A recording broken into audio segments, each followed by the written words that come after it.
I don't know if public opinion has changed over the years regarding the twins, but as far as I'm aware, the twins have always been known as the main kick in the pants when it comes to the mechanical bosses. I mean, you go from absolutely turning your brain off when fighting the destroyer, to these dudes that actually require you to use your brain. Hold on a second, you're telling me I actually have to move in order to stay alive? But honestly, if you know how to fight these guys, the twins are actually very easy to beat, and they're actually really fun to fight.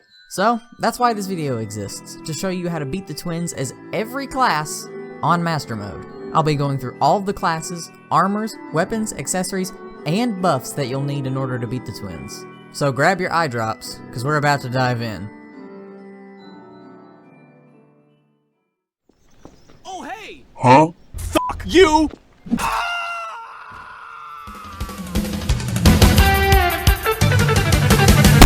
You might not think melee is very good for defeating the twins, but it's actually surprisingly viable. Melee kinda has this reputation of being not so great for bosses. I mean, yo-yos are fine, but swords used to be like this.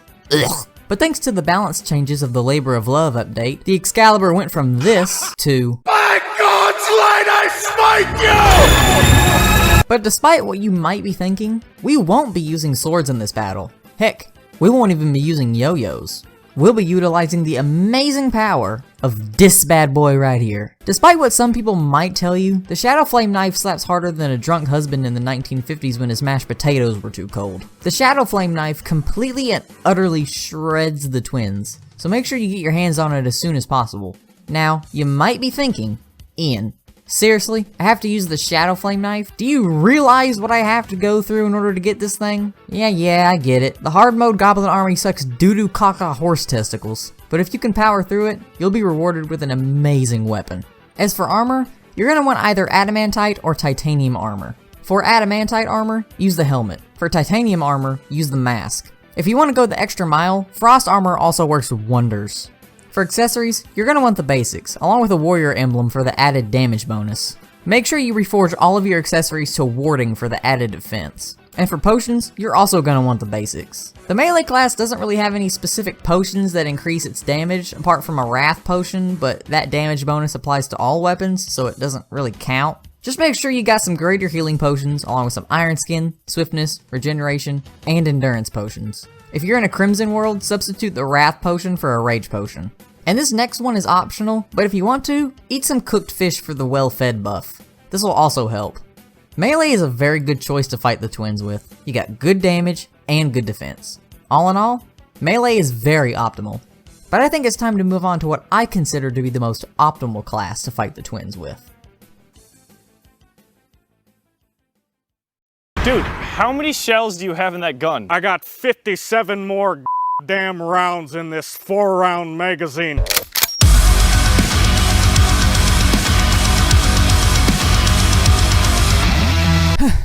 Okay, adrenaline rush is over. The Ranger class is often regarded as the best class in the game, and I'm inclined to agree with that statement. The Ranger is just so well-rounded. It's got good defense and amazing DPS. This makes the Ranger, at least in my opinion, the best class to use against the twins. But let's stop talking about the viability of the Ranger for a second, and let's talk weapons. There's 3 different weapons that you can use against the twins, and I'll go ahead and get the obvious one out of the way. So you remember when I said that the Shadow Flame Knife slaps harder than a drunk husband in the 1950s when his mashed potatoes were too cold, right? Well, imagine that same situation, but instead of the husband being an average skinny white dude, he's Mike Tyson in his prime. And you got the Mega Shark. Using the setup in this video along with the Mega Shark, I completely and utterly destroyed the twins in 2 minutes and 21 seconds. Damn! Ugh. The Mega Shark is without a doubt the most optimal weapon to use against the twins. But you need to kill the destroyer first in order to get it, so if you want the twins to be your first mechanical boss, this weapon kinda gets thrown out the window. The other 2 weapons are still extremely viable though, and I would absolutely recommend using them. First, let's start off with the Clockwork Assault Rifle. The Clockwork Assault Rifle is unique because it's the only burst rifle in the entire game. It fires 3 bullets, but it only consumes 1 bullet. This means that if you hit all of your bullets, you can technically outdamage the Mega Shark with 1 shot. But let's be real, when are you actually gonna hit all 3 bullets all of the time? Not very often.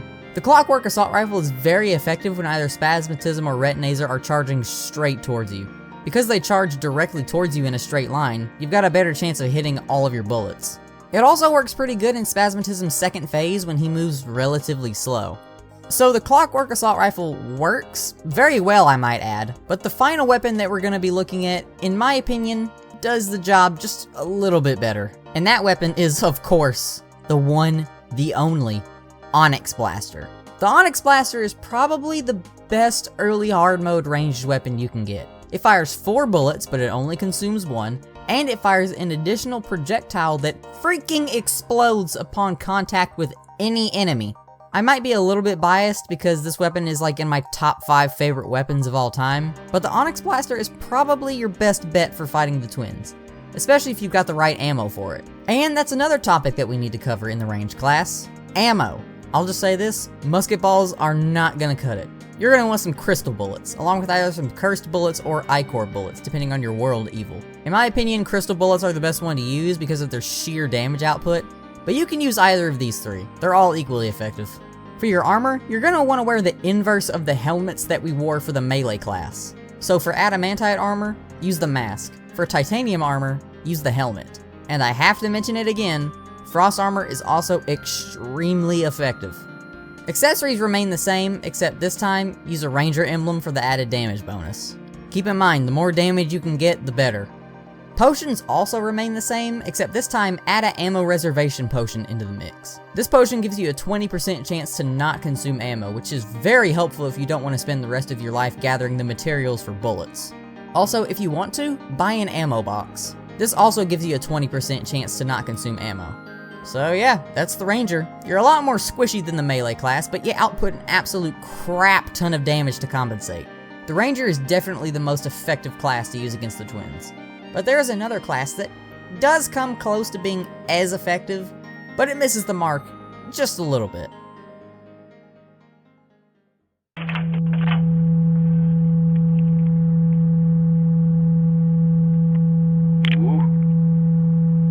Magic. Mage is an extremely powerful class, but good gracious is he squishy. Now, keep in mind, he isn't the squishiest out of the bunch, but if you get hit by one of Spasmatism's cursed flame balls, you can kiss about 70 health goodbye.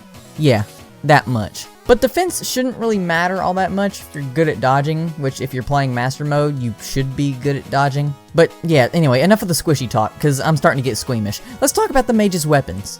There's 4 optimal weapons that you can use against the twins as a mage. I'll go ahead and start with the least effective one, the laser rifle. So, the laser rifle, I mean, you can make it work. It's got pretty decent damage and a fast firing rate, and it penetrates multiple targets. But with the twins, you're usually going to be focusing on one at a time, so this aspect of the laser rifle doesn't really matter. So, yeah, the laser rifle's okay. Not bad, but not really all that great. The next weapon that you can use against the twins is, of course, the Meteor Staff, a community favorite. I'll just say this, the Meteor Staff is good for the Destroyer and Skeletron Prime, but against the twins, it's just good. Its damage is fantastic, and it shoots meteors down like crazy, but you'll find more often than not that you're missing your meteors just as often as you're hitting them. A weapon that shoots a projectile in a straight line will always be more effective than something like this. It's the same reason why I didn't mention the Daedalus Stormbow for the Ranger. Anyways, let's move on to the next weapon on this list, the Sky Fracture. Now, I'll just say this, I take issue with people calling the Sky Fracture a bad weapon. I don't know what kind of bull you have to be smoking in order to call this thing a bad weapon. The Sky Fracture might, in quotation marks, have the highest DPS of all these weapons, but it does have a few drawbacks. For one, the 3 swords that the Sky Fracture does shoot can miss, even though the twins are relatively large. Also, the projectiles fired from the Sky Fracture are quick, but because you'll be dodging so much, and because the twins like to stay relatively level with your character, you might accidentally miss a few of your shots. But besides all that, the Sky Fracture is an absolutely amazing weapon, and I would absolutely recommend that you use it. But there is one final weapon on this list. A weapon that for years has been deemed the best early hard mode mage weapon in the entire game. Ladies and gentlemen, I present the Crystal Serpent. The Crystal Serpent is slightly better than the Sky Fracture, at least in my opinion, for a few reasons. The number 1 reason is its availability. If you want the Sky Fracture, you gotta kill some hard mode creatures, farm some Souls of Light, and obtain a magic missile. But with the Crystal Serpent, all you have to do is fish in a hallowed biome. That's it. That's literally all you have to do. This automatically makes the Crystal Serpent better in terms of obtaining it quickly. But another factor about the Crystal Serpent that makes it so good is its DPS. This thing just completely destroys the twins. That is, if you can hit all of your shots. For your armor, you're going to want to wear the headgear for both armor sets. Don't wear frost armor this time. It provides no bonuses towards the mage class. For accessories, use the same stuff, but this time, use the mana flower. I'm just going to put it as bluntly as I possibly can. You will die without the mana flower. Plain and simple. If you try to fight the twins without the mana flower, you will get your cheeks smacked hard. So make sure you use it. For potions, everything remains the same, except this time we'll be adding 3 potions into the mix. A magic power potion for extra damage, a mana regeneration potion, and either some regular mana potions or some greater mana potions if you want to kill some mimics first. Trust me, it's definitely worth it. So yeah, that's the mage class. Probably the coolest class in the entire game. You're even more squishy than the ranger, but you aren't the squishiest. The final class that we're going to be looking at in a second is squishier than a stress ball, but he is still effective. So, let's go ahead and talk about him.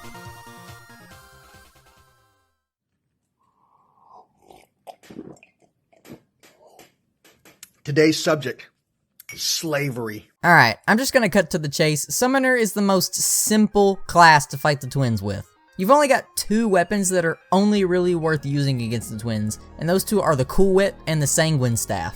The Cool Whip does plenty of damage, and it summons a giant homing snowflake to damage the twins. And the Sanguine Staff just destroys everything. I mean, the Sanguine Staff is without a doubt one of the best summoner weapons in this entire game. Using the Spider Staff over this thing would just be a disservice to its level of awesomeness.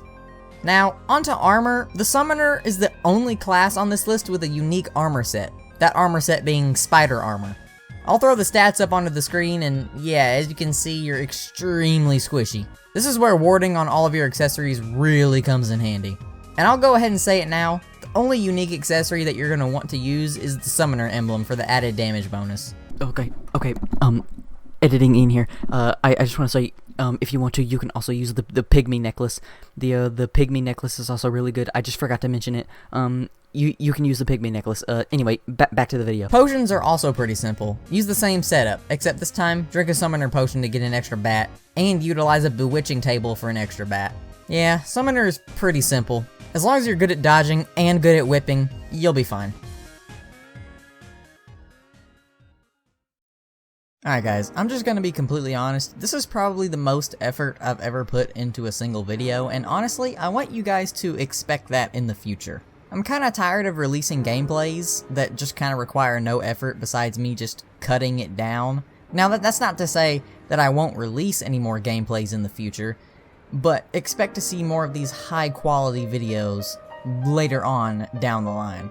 I edited this video over the course of about 2 days, but that's just kinda because I'm lazy. If I really wanted to, I could have completed this video in about a day, but I wanted to make sure it was relatively high quality, and I wanted to make it enjoyable, so that's why it kinda took so long. But I hope y'all enjoyed this video. Expect to see more of this in the future, and, well, seek wisdom over knowledge, and peace out.